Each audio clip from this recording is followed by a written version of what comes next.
નમસ્કાર, સ્વાગત છે આપનું. આપ જોઈ રહ્યા છો ન્યૂઝ 18 ગુજરાતી. હું છું આપની સાથે દીપા શર્મા. બુલેટિનની શરૂઆત કરીએ. 7 વાગ્યા સુધી 18 જિલ્લામાં વરસાદની આગાહી કરાઈ છે. વલસાડ, નવસારી, તાપીમાં વરસાદ વરસી શકે છે.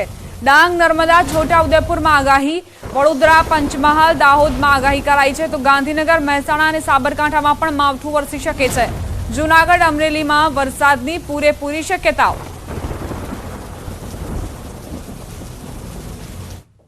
વલસાડમાં 2 દિવસથી જિલ્લાના વિવિધ વિસ્તારોમાં કરા અને ઝડપી પવન સાથે તોફાની વરસાદ વરસ્યો હતો. જોકે આજે વલસાડના દરિયા કિનારા વિસ્તારમાં તોફાની પવન ફૂંકાયા હતા. ત્યારે વલસાડના તિથલ દરિયા કિનારે થોડા સમય સુધી તોફાની પવન ફૂંકાતા દોડધામ મચી ગઈ. તિથલ દરિયા કિનારે એકાએક વંટોળની જેમ તોફાની માહોલ સર્જાતા ભાગદોડ મચી જવા પામી હતી. ચોપાટી પર દરિયા કિનારે લાગેલા સ્ટોલ પર સામાન વેર વિખેર થઈ ગયો હતો.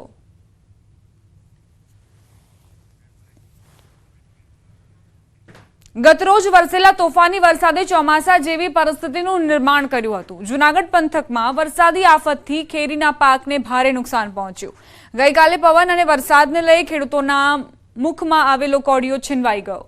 જૂનાગઢમાં વાતાવરણની ગંભીર અસર કેરીના પાક પર પડી. વાવાઝોડાના કારણે આંબા પર ઉગેલી કેરી નીચે ખરી પડી. કેરીની સિઝન પર માઠી અસર જોવા મળી. ગત રાત્રે પડેલા વરસાદના કારણે ખેડૂત પરેશાન. અને આ ગઈ રાત્રે જે વાવાઝોડું આવેલું એનાથી કેરીના પાકમાં ભારે મોટું નુકસાન થયેલું છે. કેરી એક તો પાક ઓછો નિષ્ફળ જ હતો ને થોડું થોડું હતું એ પણ નીચે પડી ગયું. હવે આ તમામ પાક આ રીતે નિષ્ફળ ગયો આ સિઝનનો. મારે આ 5-6 વીઘાનો બગીચો છે. ગઈકાલે કમોસમી વરસાદ તથા પવન ફૂંકાવાથી વરસાદ તો બહુ અતિ નહોતો, પણ પવન અતિ ભારે હોવાથી 60 થી 70 થી 80% જેવી કેરી નીચે પડી ગયેલી છે. ગઈકાલે મધ્યરાત્રિએ જૂનાગઢ, કેશોદ, વિસાવદર, વંથલી તે ભારે પવન તેમજ વરસાદ પડતા કેરીનો જે પાક છે તેનો શોથ વળી ગયો છે. ખાસ આપણે બતાવી દઈએ કે જે રીતે શરૂઆતથી જ કેરીના પાક ઉપર છે તે વાતાવરણની છે તે ગંભીર અસર હતી. તેને લઈને ખેડૂતો કહેતા હતા કે આ વખતે પાક ઓછો છે અને કેરીના પાકને વધુ પડતું નુકસાન થવા જઈ રહ્યું છે. ત્યારે ગત રાત્રે છે તે ભારે પવન સાથે છે તે વરસાદ પડતા કેરીના પાકને ખૂબ મોટું નુકસાન થયું છે. અને હાલ જે ખેડૂતો છે તે પોતાના ઝાડ ઉપર જે કેરી તે ખરી ગઈ છે તેને લઈ અને તેઓ કેરી વીણી અને ઢગલો કરી રહ્યા છે. બીજી તરફ જોવા જાય તો ખેડૂતોનું કહેવું છે કે વર્ષની અંદર આવા 3-4 વખત વાવાઝોડા અને ભારે પવનની અસરને લઈ અને કેરીના પાકને ખૂબ મોટું નુકસાન થઈ રહ્યું છે. ત્યારે હવે તો આંબાની ખેતી કરવી કે નહીં તે પણ એક મોટો સવાલ ઊભો થયો છે. અતુલ વ્યાસ, ન્યૂઝ 18 ગુજરાતી, જૂનાગઢ. તો આ તરફ મોરબીમાં પણ કમોસમી વરસાદે ચારે તરફ તારાજી વહોરી છે. અચાનક ધોધમાર વરસાદ સાથે તોફાની પવન ફૂંકાતા ઠેર ઠેર મોટા પાયે નુકસાન થયું. મોરબી માર્કેટિંગ યાર્ડમાં પણ મોટા પાયે નુકસાન પહોંચ્યું. ત્યારે મરસા માર્કેટમાં પતરાના શેડ ઉડી ગયા હતા અને ખુલ્લામાં પડેલો માલ પણ પાણીમાં તરબોળ થઈ ગયો હતો. આ સાથે કપાસ, હળદર સહિતના માલમાં મોટા પાયે નુકસાન થતા વેપારીઓ અને ખેડૂતોમાં ચિંતા વ્યાપી. હજુ પણ હવામાન વિભાગની આગાહીના પગલે વેપારીઓ અને ખેડૂતોને સતર્ક રહેવાની સૂચના અપાઈ છે. ખેડૂતનો જે માલ બહાર પડ્યો તો બધાને ઉપડાવી લીધો છે. થોડો ઘણો માલ શેડમાં વેપારીઓનો રહી ગયો તો એમાં થોડીક નુકસાની થઈ છે. બાકી યાર્ડમાં કોઈ પણ પ્રકારની નુકસાની થયેલ નથી માલમાં. ખેડૂને તલીના ઊભા પાક છે, વાઢેલી છે, એમાં ઘણું જાજુ નુકસાન થયું છે. કોઈના લસણ, ડુંગળી, કોઈ ખેતરના પાકમાં જે બધું જે બહાર પડ્યું હતું એમાં થોડી ઘણી નુકસાની છે. 20-25% જેવી નુકસાન તો હારી પર થઈ છે. જે ખેડૂતને ખેતરમાં માલ પડ્યો છે એમાં જાજી નુકસાની થઈ છે. મરચાં મસાલાનો વેપાર કરી છે રવાપર રોડ ઉપર. ને કાલે વચિતાનો વાવાઝોડું આવ્યું, વરસાદ આવ્યો આમથી તો અમે તો મરચાં દરતા હતા. વચિતાનું આવ્યું આમથી તો બધું ઉડી ગયું. માલ બાલ બધું અમારો દબાઈ ગયો. 2-3 માણસોને લાગ્યું હોય. તો આ તરફ પંચમહાલમાં પણ માવઠાએ મોટા પાયે નુકસાન વેર્યું છે. વેજલપુર વિસ્તારમાં બાગાયતી કેન્દ્રમાં 30 એકરમાં પથરાયેલી આંબાવાડીમાં વાવાઝોડાની અસર વર્તાઈ. ભારે પવન અને વાવાઝોડાની અસરના કારણે અસંખ્ય કેરી આંબા ઉપરથી નીચે પડી ગઈ હતી. વેજલપુર બાગાયત ફાર્મમાં કેસર, દશેરી, લંગડા, મલ્લિકા સહિતની પ્રજાતિની કેરીના 3000થી વધુ આંબાના વૃક્ષ આવેલા છે. ત્યારે હાલ ખેડૂતો સરકાર પાસે સહાયની મીટ માંડી બેઠા છે. આ લાખો રૂપિયાનો ખર્ચો કર્યો છે. અમે લાખો રૂપિયામાં વાડી રાખી છે. એ બગાયતના અંદરમાં અમે આ બગાયત કેન્દ્ર સરકારની રાખી છે. તે ટેન્ડર તરીકે રાખી છે, લાખો રૂપિયામાં રાખી છે. વાવાઝોડાના કારણે અમને કઈ ફાયદો લાગતો નહીં. 20 મજૂર છે તો બી કેરીઓ વિનાતી નથી. હવામાન વિભાગે કરેલી આગાહીના પગલે દાંતા એપીએમસીમાં સન્નાટો જોવા મળી રહ્યો છે. હવામાન વિભાગે કમોસમી વરસાદની આગાહી કરતા માર્કેટ યાર્ડ દ્વારા ખેડૂતોને માલ ઘરમાં રાખવા સૂચનો અપાયા હતા. જોકે વરસાદ અને વાવાઝોડાના પગલે માર્કેટ યાર્ડમાં અનાજને નુકસાન થાય તે માટે સાવચેતીરૂપ પગલાં લેવાયા હતા, જેથી દાંતામાં માર્કેટ યાર્ડમાં કોઈ જ નુકસાની થયાનું સામે નથી આવ્યું તથા ખેડૂતોના માલ બગડ્યો હોય તેવા કોઈ સમાચાર નથી મળ્યા. માર્કેટ યાર્ડમાં ખુલ્લામાં અનાજ ન રાખવા તાકીદ કરાયેલી હતી, જેથી ખેડૂતો સહિત વેપારીઓનો માલ બચી ગયો છે. વરસાદ પડ્યો એમાં કમોસમી વરસાદ પડ્યો એમાં કોઈ ગંદમાં નુકસાની થયેલ નથી અને સરકારના પરિપત્ર પ્રમાણે વેપારીઓને પણ સૂચના કરેલી અને ખેડૂતોને પણ ના પાડેલી કે માલ આપવો નહીં અને જે માલ બહાર પડ્યો તે અંદર મૂકેલો છે અને કોઈ નુકસાન થયેલ નથી માલને. આગાહી પ્રમાણે છેલ્લા 3 દિવસથી વલસાડ જિલ્લાના વાતાવરણમાં પણ પલટો જોવા મળ્યો છે. ગઈકાલે કપરાડા અને ધરમપુર તાલુકાના પહાડી વિસ્તારમાં કરા સાથે વરસાદ વરસતા વલસાડ જિલ્લાના ખેડૂતોના જીવ અદ્ધર થયા હતા, કેમ કે અત્યારે કેરીનો પાક તૈયાર થઈ રહ્યો છે અને એવા સમય જ બદલાયેલા વાતાવરણના કારણે કેરીના પાકને નુકસાનની ભીતિ સેવાઈ રહી છે. બીજી તરફ વલસાડમાં પણ કમોસમી વરસાદની આગાહી હોવાથી જિલ્લામાં વાદળછાયું વાતાવરણ છવાયેલું છે. આથી વલસાડ જિલ્લાના કેરી પકવતા ખેડૂતોના જીવ અદ્ધર થયા. જો વરસાદ વરસે તો કેરીના પાકમાં જીવાત અને રોગચાળો લાગવાની પણ શક્યતા છે. પણ ચિંતા છે જ. જો આ વરસાદ અત્યારે અહીંયા પડ્યો તો કેરીને પણ નુકસાન છે જ. એક તો આમ પણ કેરી આ વર્ષે 30% થી 35% જ છે, વધારે કંઈ છે નહીં મળે. એમાં પણ જો વરસાદ પડ્યો તો એમાં પણ નુકસાન થવાની શક્યતા વધારે છે. પણ પાક એકદમ ઓછો છે 30%. એમાં જો આ વંટોળ અને વરસાદ આવશે તો ખેડૂતોએ રોવાનો વારો આવશે. અને હાલમાં આપણા એરિયામાં નથી પણ ડુંગરાળ એરિયામાં ધરમપુર એરિયા છે કે એ બાજુ વરસાદ આવ્યો છે અને જો ઉમરગામ તાલુકામાં આવશે તો ખેડૂતોએ રોવાનો વારો આવશે અને નુકસાની બહુ મોટી જશે. એમાં ધરમપુર કપરાડા સાઈડ એટલો વરસાદ અને પવન આવ્યો એ જ રીતનું જો આપણે અહીંયા થયું તો કેરીમાં બહુ મોટું નુકસાન જાય બધા ખેડૂતને. અત્યારનું જે 3-4 દિવસથી જે આ ચાલતું છે વાતાવરણ, આ વાદળવાળું, એની લીધે બફારો બી વધારે છે, ટેમ્પરેચર વધી ગયું, એને લીધે કેરી પણ થોડી જલ્દી પાકીને પડવાની સંભાવના છે. હવે અન્ય સમાચારો પર નજર કરીએ. ભાજપમાં ચાલતા મેન્ડેટ વિવાદ અને અન્ય મુદ્દાઓ પર ઇફકોના ચેરમેન દિલીપ સંઘાણી સાથે ન્યૂઝ 18 ગુજરાતીએ ખાસ વાત કરી, જેમાં સંઘાણીએ ઈલુ ઈલુ શબ્દ અને મેન્ડેટને લઈને તમામ મુદ્દાઓ પર વાત કરી. ભાજપના નેતાઓ વચ્ચે છેડાયેલો ઈલુ ઈલુનો વિવાદ હાલ ચરમસીમાએ પહોંચ્યો છે. આ સમગ્ર ઈલુ ઈલુ પ્રકરણ મુદ્દે હાલ અમારી સાથે વાત કરવા માટે ઉપસ્થિત છે ઇફકોના ચેરમેન દિલીપભાઈ સંઘાણી. દિલીપભાઈ, ખૂબ સ્વાગત ન્યૂઝ 18માં આપનું અને સૌથી પહેલા ખૂબ ખૂબ અભિનંદન આપને ઇફકોના બિનહરીફ ચેરમેન બનવા બદલ. આભાર. દિલીપભાઈ, છેલ્લા 2 દિવસથી તમારા ઈલુ ઈલુ શબ્દે વેગ પકડ્યો છે. ક્યાંક એવું મનાય છે કે આ ઈલુ ઈલુનો જંગ એ દિલીપ સંઘાણી વર્સિસ ભાજપના પ્રદેશ અધ્યક્ષ CR પાટીલ છે. એક તો ઈલુ ઈલુના શબ્દો મારા છે નહીં અને મારો કોઈ જંગ છે નહીં. હું તો ભારતીય જનતા પાર્ટીનો કાર્યકર્તા છું. CR પાટીલ અમારી પાર્ટીના પ્રમુખ છે. તો ભારતીય જનતા પાર્ટીના હિતના નિર્ણયો જ્યારે લે સંગઠન બાબતે તો એનું અમલીકરણ કરતો હોઉં છું. જેમ અમારા કેન્દ્રીય પાર્લામેન્ટરી બોર્ડે લીધેલા નિર્ણયો જે હોય એનું કે રાજ્ય પાર્લામેન્ટરી, તો જંગમાં તો હું વિશ્વાસ કરતો નથી. સહયોગ અને સહકારમાં વિશ્વાસ કરું છું. અને સહકારની વાત આવે તો એમાં મદદરૂપ થવા માટે જે કરવું જરૂરી લાગે એ કરતો હોઉં છું. આપ એવું કહો છો કે દિલીપ સંઘાણી વર્સિસ CR પાટીલ નથી, પણ એવું મનાય છે કે આપના જ થકી, આપના જ સહયોગ થકી પાર્ટીના મેન્ડેટ વિરુદ્ધ જયેશ રાદડિયા ચૂંટણી જીત્યા છે.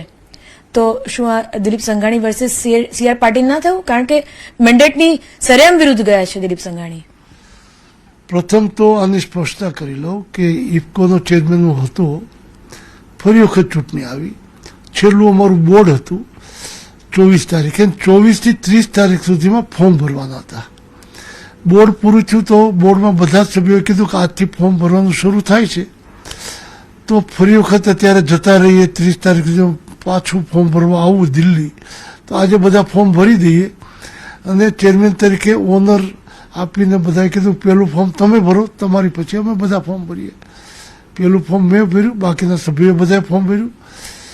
એ દિવસ સુધી કે પૂર્વ કોઈ સમયે પાર્ટી તરફથી કોઈ જાતનો મેન્ડેટ કે સૂચના કે સંકલન કરીને ફોર્મ ભરવું આવી કોઈ વાત અમારા સુધી આવી નહોતી.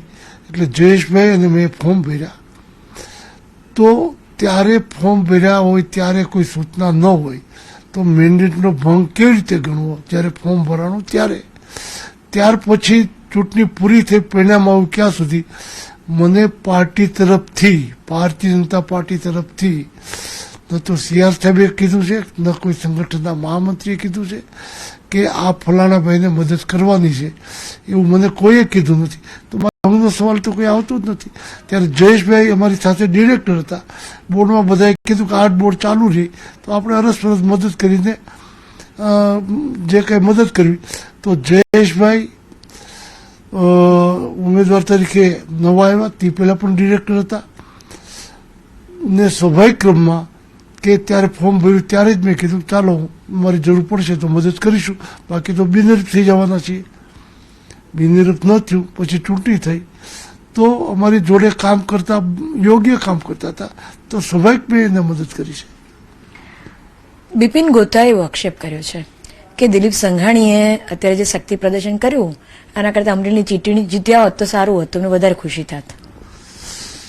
બે વાત કરી દો, આમાં બે ભાગ પડશે.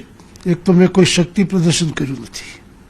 હું ચેરમેન તરીકે ચૂંટાઈને આવ્યો તો રાજકોટ પણ જે 35 કિલોમીટર એરપોર્ટ છે ત્યાં ખૂબ મોટા પ્રમાણમાં ભારતીય જનતા પાર્ટીના કાર્યકર્તાઓ, સહકારી આગેવાનો, ધારાસભ્ય અને પ્રેસ મીડિયા હાજર હતું. જે મારું બોલાવેલું નહોતું, કાર્યકર્તાઓ ત્યાં હશે પણ મને ખબર નથી. અને ત્યારે અમરેલી ગયો ત્યારે ભારતીય જનતા પાર્ટી તરફથી ભારતીય જનતા પાર્ટીના કાર્યાલય ઉપર મંડપ નાખીને આગલા દિવસે હું તો દિલ્હી હતો, ભારતીય જનતા પાર્ટીએ તૈયારી કરી મને અભિનંદન આપવા માટે ચેરમેન તરીકે આવ્યો. એટલે તો મારે ત્યાં કોને શક્તિ પ્રદર્શન કરવાનું હોય, કારણ કે એ તો ભારતીય જનતા પાર્ટીનો કાર્યક્રમ હતો, એમાં હું હાજર રહ્યો છું. બીજો કાર્યક્રમ હતો સાંજનો લોક અભિવાદનનો, જે મારા જન્મદિવસ નિમિત્તે હતો. 1 વર્ષ પહેલાં ભાવેશભાઈ રાદડિયાએ લીલિયામાં આજથી પણ ખૂબ મોટો કાર્યક્રમ મારા જન્મદિવસનો કરેલો. તે દિવસે એને જાહેરાત કરી હતી કે હું આખું વર્ષ દર 12 તારીખે લીલિયામાં સંસ્થાઓ તરફથી સામાજિક પ્રોગ્રામો કરીશ. અને 12 મહિના કર્યા, 12 તારીખોમાં. અને છેલ્લા કાર્યક્રમનું સમાપન કાર્યક્રમ પણ હું સારો કરીશ. તો એ સમાપન કાર્યની જાહેરાત તો 1 વર્ષ પહેલાં થઈ હતી. એની સાથે ડૉક્ટર ખાનાબર જોડાણા અને નાગરિક અભિવાદન સમિતિ બનાવી. એમાં પણ મેં કોઈને આમંત્રણ આપ્યું નથી. માત્ર નાગરિક સમિતિ અભિવાદનમાં મારે હાજર રહેવું એવું મને કહેવામાં આવ્યું હતું. ચિંતા કરે છે બિપિનભાઈ, આપની ચિંતા કરે છે દિલીપભાઈ, પરંતુ આપ બિપિનભાઈની ચિંતા નથી કરી રહ્યા. કેમ જયેશ રાદડિયાની મદદ કરી બિપિન ગોતાને બદલે? બિપિનભાઈ મદદ માગી જ નથી. ફોર્મ ભરતા પહેલાં નથી કીધું, ફોર્મ ભર્યા પછી નથી કીધું. જ્યારે જયેશભાઈ ફોર્મ ભરતા પહેલાં પણ કીધું કે હું ભરું ખરો બધા બોર્ડ કેસ મને મદદમાં, બિનહરીફ થઈ જવાનો, આમ છતાં જરૂર પડે તો મદદરૂપ, કારણ કે ભૂતકાળમાં ક્યારેય હરીફાઈ થતી જ નહીં. ત્યારે બિપિનભાઈ તો 3 દિવસ પછી ફોર્મ ભર્યું. તો ફોર્મ ભરતા પહેલાં ચર્ચા નથી કરી, ભર્યા પછી ચર્ચા નથી કરી. નથી સંગઠનમાંથી મને કોઈ કીધું, તો પછી મદદ કેવી રીતે કરવાની? સંકલન સમિતિને લઈ શંકરસિંહ વાઘેલાનું નિવેદન. પૂર્વ મુખ્યમંત્રી શંકરસિંહ વાઘેલાએ નિવેદન આપ્યું કે સંકલન સમિતિ કાયમી સમિતિ છે. રાજકોટમાં ચૂંટણી પૂર્ણ થાય ત્યારે કામ પૂર્ણ થયું. પાર્ટ 2, પાર્ટ 3 એવું એમાં ન હોય. કાગવડ ખોડલધામના મંદિરે તેમણે આ નિવેદન આપ્યું. આ સાથે તેમણે ભાજપના સહકારી મેન્ડેટ બાબતે પ્રતિક્રિયા આપતા કહ્યું, હું અત્યારે તેમાં નથી. દરેકની ચડતી પડતી હોય, ટાઈમ હોય, મર્યાદા હોય. ભાજપનું ક્લાઇમેક્સ આવી ગયું. માતાજીના સાનિધ્યમાં વાત કરવી સારી નહીં. સંકલન સમિતિ વાળા મિત્રો મળવાના છે અને એ પરમાનન્ટ કમિટી છે, ફક્ત આ કામ માટે નહોતા મળ્યા. એ સંકલન સમિતિ આ ક્ષત્રિય સમાજનું કામ જે દિવસે રાજકોટ લોકસભાની ચૂંટણી પૂરી થઈ એ દિવસે કામ પૂરું થાય છે. પાર્ટ 2, પાર્ટ 3 એવું એમાં કંઈ ન હોય. કોઈના ઘરનું હોય પણ સમિતિ તરફથી કંઈ નથી આવી મને માહિતી છે. ચાલ્યા કરે. દરેકની ચડતી પડતી હોય, દરેકનો ટાઈમ હોય, દરેકની એક મર્યાદા હોય. એ બીજેપીના લગભગ ક્લાઇમેક્સ આવી ગયું એટલે હવે એ માતાજીના સાનિધ્યમાં વાત કરવી સારી નહીં. મહત્વપૂર્ણ સમાચાર પ્રાપ્ત થઈ રહ્યા છે. સુરતના રહેવાસી 8 લોકો નર્મદા નદીમાં ડૂબ્યા, જેમાં એક વ્યક્તિને બહાર કાઢી લેવાયો છે, જ્યારે 7 લોકોની શોધખોળ થઈ રહી છે. એનડીઆરએફ અને ફાયર બ્રિગેડની ટીમ લાપતા લોકોની શોધખોળ કરી રહી છે. સુરતથી આવેલા પ્રવાસીઓ નદીમાં નહાવા માટે ગયા હતા, જ્યાં આ ઘટના બની. મૂળ અમરેલી જિલ્લાના વતની અને હાલ સુરતમાં રહેતા આ પ્રવાસીઓ પોઈચા આવ્યા હતા. ડૂબી ગયેલા લોકોમાં 3 બાળકો 15 થી 17 વર્ષના છે.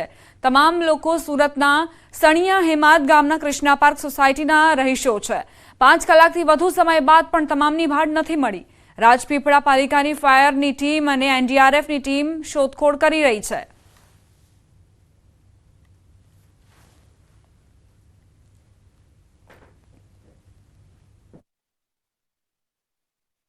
કૃષ્ણા પાર્ક સોસાયટીમાં રહેતો એક પરિવાર જે 12:30 વાગે નર્મદા નદીમાં નહાવા પડ્યો હતો, જેમાં 8 લોકો એક પછી એક ડૂબ્યા હતા. તમે જોઈ શકો છો તેમ કે જે સવારની જે ઘટના 12:30 છે, અત્યારે 6 વાગી ચૂક્યા છે અને આ 6 વાગ્યાની ઘટનામાં અત્યાર સુધી એક પણ વ્યક્તિ જે 7 જણા લાપતા છે જે નહીં મળી શક્યા.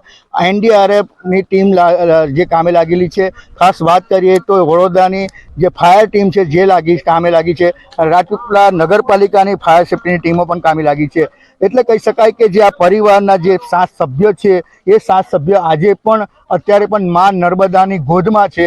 એટલે હાલ વાત કરીએ તો જે વારંવાર જે ઘટના બનતી હોય છે નર્મદા નદી કાંઠે આવેલી જે આ પોઈચા ગામ છે, પોઈચા ગામે આવા જે બનાવો જે કિસ્સાઓ છે એ વારંવાર બનતા હોય છે. પરંતુ વડોદરાની જે મોટી ઘટના ઘટ્યા બાદ આ પ્રથમ એવો બીજો કિસ્સો છે કે જે નર્મદામાં 8 જેટલા વ્યક્તિ એક સાથે ડૂબ્યા અને જે હજુ પણ લાપતા છે. એક વ્યક્તિને જે સ્થાનિક નાવિકે બચાવી લખ્યો છે, પરંતુ તંત્ર ખડે પગે છે, પોલીસ ખાતું ખડે પગે છે. પરંતુ હજુ હવે જોવાનું એ રહે છે કે એનડીઆરએફની ટીમને કેટલી સફળતા મળે છે, કારણ કે 7 લોકો જે છે એ હજુ પાણીમાં ગરકાવ છે અને જેઓ લાપતા છે. દીપક પટેલ, ન્યૂઝ 18 ગુજરાતી, નર્મદા. સમાચાર અમદાવાદથી. યુવતી આપઘાત કેસમાં મોટો ખુલાસો. સુસાઇડ નોટ પોતે જ લખી હોવાનું સામે આવ્યું. સીડીઆર અને અન્ય રેકોર્ડ જોતા તપાસમાં ખુલાસો. તપાસનીશ પોલીસ અધિકારીએ કોર્ટમાં માહિતી આપી. અવારનવાર સંપર્કમાં આવતાનું સામે આવ્યું. બંને પક્ષની દલીલો પૂર્ણ થઈ છે. કોર્ટે ચુકાદો અનામત રાખ્યો. પીઆઈ બીકે ખાચરની આગોતરા અરજી પર સુનાવણી હાથ ધરાઈ છે. આયોની રજૂઆત એવી હતી કે જે પ્રેમ સંબંધ થયા છે એના લીધે દુષ્પ્રેરણથી એમના આપઘાત કરેલો છે. પણ અમારી એપ્લિકન્ટ તરફથી એવી રજૂઆત હતી કે એમાં કોઈ જ દુષ્પ્રેરણના અને 306ના કોઈ જ ઇન્ગ્રીડિયન્ટ્સ થતા નથી, અટ્રેક્ટ થતા નથી. અને મેઇનલી એમાં એવું કહેવાનું હતું કે એમાં એમને તપાસ માટે હંમેશા સહકાર રહેશે અને એ લોકો 6 મહિનાથી કોઈ જ પરિચયમાં નહોતા, જેથી આગોતરા આપવી જોઈએ. સમાચાર ગાંધીનગરથી. અમદાવાદ મોડાસા હાઈવે ઉપર જીવલેણ અકસ્માતની ઘટના. ટ્રકની ટક્કરે બાઇક ચાલકનું ઘટના સ્થળે જ મોત. રખિયાલ નવોદય હાઈસ્કૂલ નજીક અકસ્માત સર્જાયો. બાઇક ચાલક એકાએક યુ-ટર્ન લેવા જતા ટ્રકે અડફેટે લીધો. સમગ્ર ઘટનાના સીસીટીવી ફૂટેજ સામે આવ્યા. રખિયાલ પોલીસે વધુ કાર્યવાહી શરૂ કરી છે.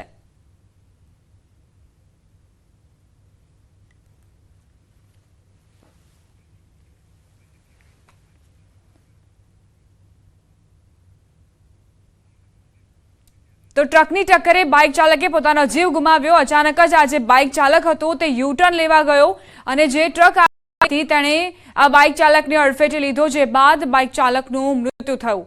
અમદાવાદ મોડાસા હાઈવે પર આ જીવલેણ અકસ્માત સર્જાયો અને સીસીટીવી ફૂટેજમાં આખી ઘટના કેમેરામાં કેદ થઈ છે. રખિયાલ નવોદય હાઈસ્કૂલ નજીક આ અકસ્માતની ઘટના બની.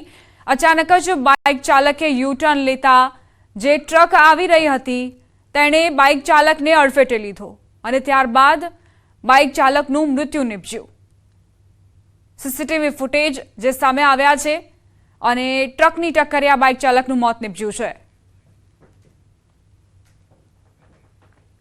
એએમટીએસ અકસ્માતના મામલે એએમટીએસ દ્વારા ખાનગી ઓપરેટરો સાથે બેઠક કરાઈ. આ બેઠકમાં એએમટીએસના અધિકારીઓ, એજન્સીઓના માલિકો ઉપસ્થિત રહ્યા. જે બેઠકમાં એએમટીએસના અધિકારીઓએ બસ ઓપરેટરોને કડક સૂચના આપી. એએમટીએસ અધિકારીઓએ બસ ચાલકો માટે જરૂરી સૂચન આપ્યા. કોઈપણ સંજોગોમાં એએમટીએસ થકી મૃત્યુ ન થવું જોઈએ. જો કોઈ ડ્રાઈવર નશા કરેલી હાલતમાં ઝડપાશે તો તેમની સામે પોલીસ કરવામાં આવશે. તમામ બાબતો માટે ઓપરેટરો તંત્રને લેખિત બાંહેધરી આપશે તથા ઓડિટ કરી તંત્રમાં રિપોર્ટ સોંપવાનો રહેશે. ત્રીજું, જે પણ કોઈ ડ્રાઈવર નશો કરેલા ક્યાંક અમારે પકડાય છે તો એના માટે અમે અમારી પાસે 30થી 35 સ્પ્રે એનાલાઇઝર છે કે રોજ સવારે અને બપોરની શિફ્ટમાં અમારી ટીમ ચેક કરે છે. હવે બપોરે પણ અને અમારી વિજિલન્સ ટીમ પણ ચેક કરે છે. હવેથી ઓપરેટરો પણ એમની ટીમ લઈને સરપ્રાઇઝ ચેકિંગ બપોર પછી ગમે ત્યારે એ લોકો ચેક કરશે અને જે પણ ડ્રાઈવર આ સ્થિતિમાં પકડાશે તાત્કાલિક એની સામે પોલીસ કેસ અને એને નોકરીમાંથી છૂટો કરવામાં આવશે. સમાચાર આણંદથી પ્રાપ્ત થઈ રહ્યા છે. શેતરંજી કૌભાંડમાં 9 વર્ષ બાદ કાર્યવાહી કરાઈ. શેતરંજી કૌભાંડમાં 243 આચાર્ય સામે ચાર્જશીટ કરવા શિક્ષણ વિભાગની વડી કચેરીનો આદેશ. વર્ષ 2014-2015માં 2.5 કરોડનું કૌભાંડ આચર્યું હતું. બજાર કિંમત કરતાં વધુ કિંમત ચૂકવીને કૌભાંડ આચરાયું. પ્રાથમિક શિક્ષણ વિભાગમાં શેતરંજી કૌભાંડ થયું હતું. શેતરંજી ખરીદવા શાળાઓમાં ગ્રાન્ટ ફાળવવામાં આવી હતી. તત્કાલીન ડીઓ એક જ સ્થળેથી શેતરંજી ખરીદવા માટે ફરજ પાડી હતી અને 42 શાળાના આચાર્યએ શેતરંજી ખરીદી હતી. તત્કાલીન ડીઈઓ તેમજ 243 આચાર્યએ 2.5 કરોડનું કૌભાંડ આચર્યું હતું. વર્ષ 2015માં શેતરંજી ખરીદવા બાબતની જે અનિયમિતતાઓ સંદર્ભેની એક તપાસ હતી, જે હાલમાં પડતર હોય વધુ તપાસ અંગેની કાર્યવાહી અત્રે ચાલુમાં છે. આ સાથે જ બુલેટિનમાં અત્યારે બસ આટલું જ. વધુ અપડેટ્સ માટે આપ જોતા રહો ન્યૂઝ 18 ગુજરાતી.